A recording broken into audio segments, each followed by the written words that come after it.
Alta Profit, assurance vie, retraite, immobilier, le meilleur de l'épargne en ligne depuis plus de 20 ans. Le Conseil en Plus présente Sud Radio, les incontournables de la gestion de patrimoine.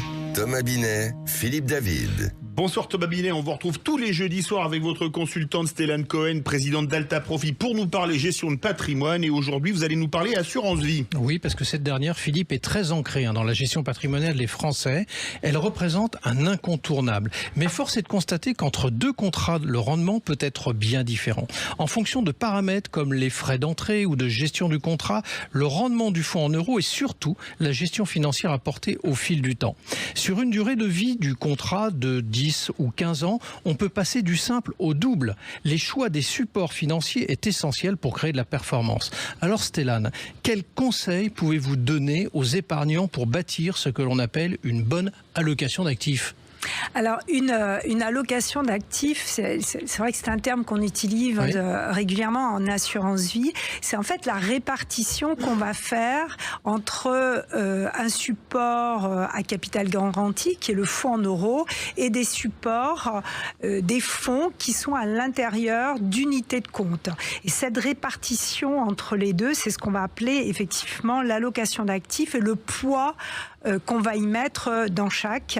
Et cette allocation d'actifs, on peut soit la faire soi-même, soit on la délègue à un gérant dans le cadre de la gestion pilotée. Est-ce qui veut dire que quand on la confie à quelqu'un, on donne un mandat à un professionnel de la gestion d'actifs, en qualité de souscripteur du contrat, on ne peut plus intervenir sur cette allocation d'actifs ? Absolument. Quand on donne un mandat, ça veut dire qu'on va faire confiance, on va autoriser un gérant, on va l'autoriser à gérer pour nous la gestion financière de notre contrat d'assurance. Et donc, on ne va plus intervenir pendant toute la durée du mandat. Ce qui veut dire qu'en gestion libre, en revanche, je fais ce que je veux, je bâtis moi-même mon plan. Absolument.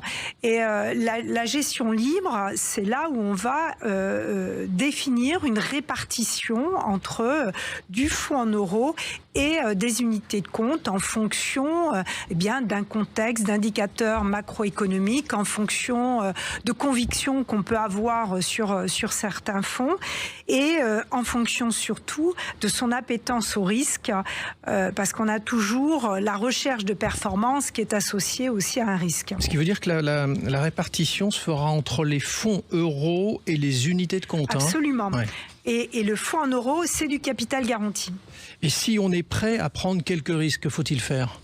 Alors, si on est prêt à prendre des risques, on va pouvoir mettre un curseur sur le fonds en euros moindre, c'est-à-dire venir peut-être sur 20% ou 30% sur du fonds en euros, voire moins, peut-être 10%, et le reste investir sur des fonds actions, sur des ETF, sur des fonds indiciels, en tout cas des fonds qui vont aller chercher de la performance dans le temps, mais il faudra accepter une part de risque. Et pour les épargnants les plus avertis ? Et pour les épargnants les plus avertis, c'est là où effectivement ils peuvent se permettre d'aller chercher de la performance en prenant du risque parce qu'ils ont justement cette connaissance et ils savent qu'ils peuvent prendre du risque. Merci Stéphane. Merci Stéphane et Thomas. On vous retrouve jeudi prochain pour un nouveau numéro d'Oser investir, les incontournables de la gestion de patrimoine. Et on vous retrouve également Thomas tous les dimanches matin dès 9h30 dans le Grand Matin Week-end de Jean-Marie Bordry. Sud Radio, les incontournables de la gestion de patrimoine. Thomas Binet, Philippe David. avec Alta Profit, assurance vie, retraite, immobilier, le meilleur de l'épargne en ligne depuis plus de 20 ans. Le Conseil en Plus.